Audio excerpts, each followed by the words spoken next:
de Los Olivos. Bueno, muy bien, 4:12, vamos con una entrevista en vivo aquí en Canal N. Estamos con el abogado laboralista Ricardo Herrera. ¿Cómo está? Bienvenido a Canal N. Jimmy, buenas tardes. Bueno, lo hemos invitado al doctor Herrera para hablar sobre cambios en las leyes laborales que precisamente ha propuesto el gobierno a través de la Ley de Productividad y Competitividad Laboral. ¿Qué novedades tiene? A ver, grafiquemos un poco al público para que conozca un poco a eso. Bueno, la principal novedad que se ha difundido mucho en los medios de comunicación hoy día ha sido la creación supuestamente de una nueva forma de despido, que es el despido por bajo rendimiento, ¿no? En realidad, para comenzar, es un proyecto de reglamento.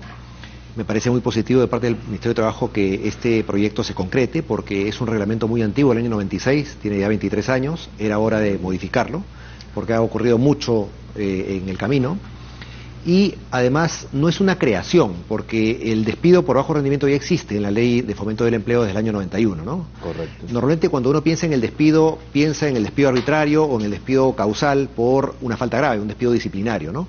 Pero también cabe un despido legal, que es el despido por bajo rendimiento, cuando el trabajador tiene un rendimiento deficiente. ¿Cómo se mide? Lo que el proyecto de reglamento hace es justamente aportar ideas para medir objetivamente el rendimiento deficiente, ¿no? Y me parece positivo en eso. Dice, para comenzar, que todo empleador que quiera aplicar esta causal de despido legal debe tener un sistema de gestión del desempeño, de gestión del rendimiento, en base a criterios objetivos y razonables, ¿no? Es decir, por ejemplo, no podría formar parte de este sistema una evaluación subjetiva en el sentido literal de la palabra, como por ejemplo una evaluación por empatía con los compañeros de trabajo, una evaluación por proactividad, una evaluación por 180 grados, 360 grados, ¿no? Esos son variables subjetivas, en el buen sentido de la palabra, repito, que no jugarían a favor de un sistema de gestión de desempeño objetivo, ¿no? Objetivo es, por ejemplo, y se da en la práctica, si yo, por ejemplo, soy un agente de un banco, un ejecutivo de ventas, y me obligan, por razones de trabajo, a vender tarjeta de crédito. Entonces yo soy un colocador de tarjeta de crédito y evidentemente yo tengo una meta que cumplir todos los meses. Y me comparan normalmente con mi equipo de trabajo. Entonces somos, supongamos, 10 ejecutivos de ventas que colocamos tarjeta de crédito en el mercado. Si yo tengo el promedio de tarjetas más bajo del equipo, durante 3, 4, 5 meses consecutivos, el banco me puede despedir por bajo rendimiento, justificadamente. Yo no tengo derecho ni a reposición ni indemnización porque es un despido justificado. Entonces lo que nos dice el proyecto de reglamento es que debe existir un sistema de gestión de desempeño que sea puesto en conocimiento del Ministerio de Trabajo, para que eventualmente el Ministerio de Trabajo envíe a un inspector de una fila a verificar que este sistema se aplique con corrección, y sobre todo que me despidan en función a la comparación con mis iguales. En el ejemplo que puse, que si yo soy un vendedor en una zona de Lima donde hay baja capacidad adquisitiva, no me comparen con vendedores de tarjeta de crédito en una zona de Lima donde hay mucha capacidad adquisitiva, ¿no? Entonces, evidentemente, yo voy a vender menos tarjetas de crédito que los otros. Tiene que compararme con trabajadores que están en mi equipo de trabajo, desarrollando labores en condiciones iguales y con las mismas herramientas de trabajo. ¿Y plazos también, por ejemplo? No habla de plazos en el proyecto de reglamento, pero lo razonable es que me midan 3 o 4 meses por lo menos para poder saber si yo estoy o no en capacidad de mejorar mi rendimiento. De hecho, yo tengo una última oportunidad, porque lo que puede ocurrir es que al cabo de ese tiempo, si soy el peor del equipo en rendimiento, entonces me manden una carta de preaviso de despido y me den 30 días más para por lo menos equipararme al promedio del equipo en cuanto a rendimiento. Si no lo logro, al cabo de esos 30 días me pueden cursar la carta de despido. ¿Y cómo evitar, por ejemplo, usted hablaba de la empatía que a veces hay entre el jefe y ciertos trabajadores? Si tenemos un mal trabajador que no rinde, pero es muy bueno en otras cosas, participa en el equipo de fútbol, no sé, del grupo, y lo quiere retener, ¿cómo evitar que el jefe decida a dedo quién se quede y quién no? Bueno, definitivamente, como dice el proyecto de reglamento, tienen que ser pautas objetivas, ¿no? Y aplicables a todos, con carácter general, ¿no?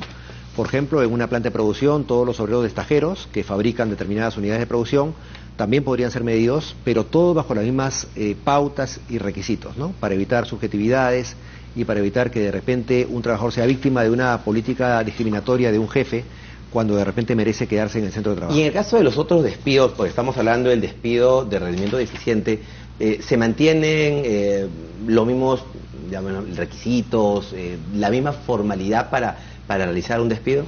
Bueno, en el caso del despido por abandono de trabajo, hay algún cambio que propone el proyecto de reglamento, ¿no? Que me parece dejaría sin efecto esta posibilidad de despedir, ¿no? Porque, ¿qué dice la ley hoy día?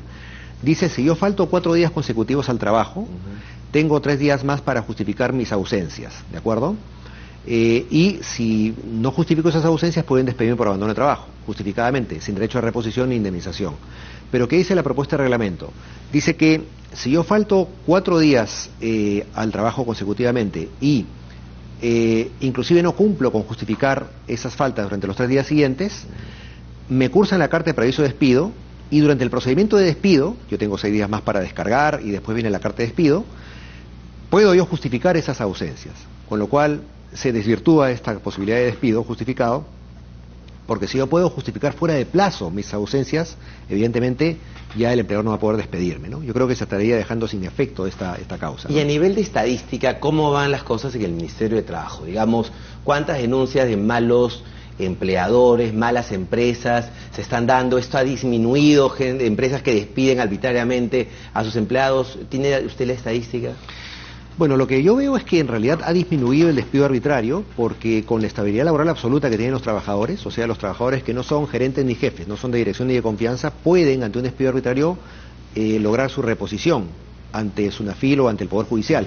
Entonces los empleadores lo piensan 2 veces, ¿no? Antes de incurrir en un despido arbitrario tratan de llegar a un acuerdo con el trabajador para que renuncie o cese por mutuo acuerdo, ¿no? Correcto. Entonces eso ha disminuido tremendamente los despidos arbitrarios. Qué bueno, qué buena noticia. Y recuerdo que hace poco salió algo como para el trabajador que se duerme en su puesto de trabajo. ¿Es correcto? ¿Nos puede recordar ese capítulo?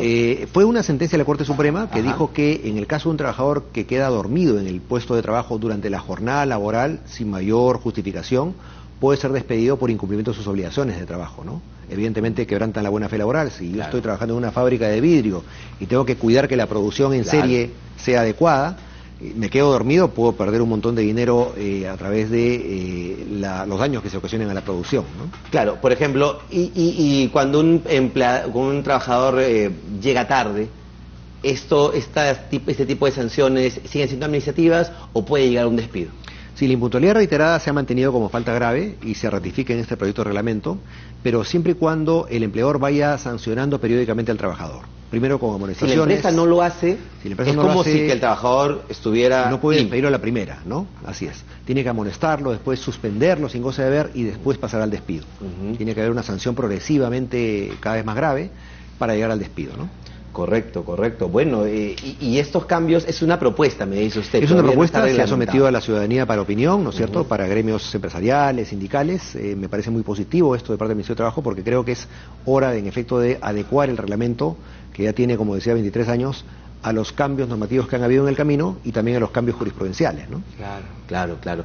Y por ejemplo, si alguien va a un juicio y demás y le gana a la empresa, ¿qué es lo que pasa con una indemnización? ¿La indemnización se paga, es cierto, en especies también o solo es en un sueldos pendientes, digamos? No, en realidad, si un trabajador gana un juicio de indemnización por daños y perjuicios o de despido, el empleador tiene que pagar en dinero, ¿no? Consignando eventualmente en el Banco de la Nación el dinero para entregar el certificado de consignación al juzgado, ¿no? Lo que sí trae como novedad respecto de lo que es en especie o por bienes, no en dinero, es la posibilidad de que el empleador pueda pagar hasta el 30% del sueldo del trabajador en especie. ¿No? Correcto. Digamos, si yo gano 1.000 soles, el empleador me podría pagar 700 soles en dinero y 300 soles en bienes, ¿no?